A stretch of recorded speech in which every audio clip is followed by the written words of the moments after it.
Today I'm going to go over how to install Claude Code and then also doing your very first prompts. To get started, you're going to come to claude.code.com, quick start, and then copy this install command and paste it into your terminal window.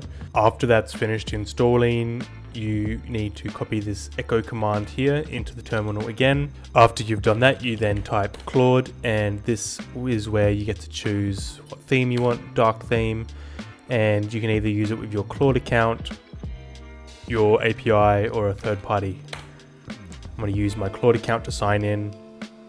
It's going to give us this URL here, which we then paste into our browser, and it's going to ask us to authorize it and copy this authentication code in here and put it in the terminal and then press enter. After that's done, you can then continue and use the CLI. So I've just asked here, build me a single HTML page universe viewer.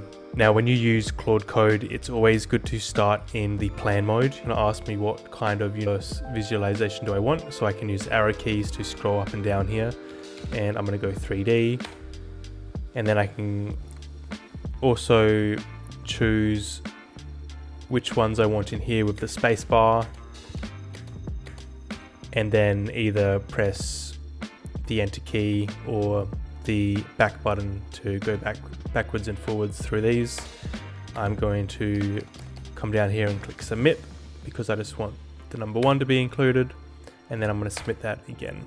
Now it's going to go off and start coding that. You can see the token usage here and how long it's been doing this in seconds or minutes. Now it's built all the HTML code for this. I'm going to press yes, I want to accept that. And then it gives us a brief overview of what it has built. Now here's the universe viewer.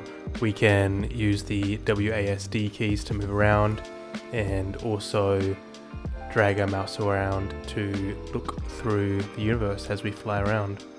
That's it for today. I'll see you in the next one.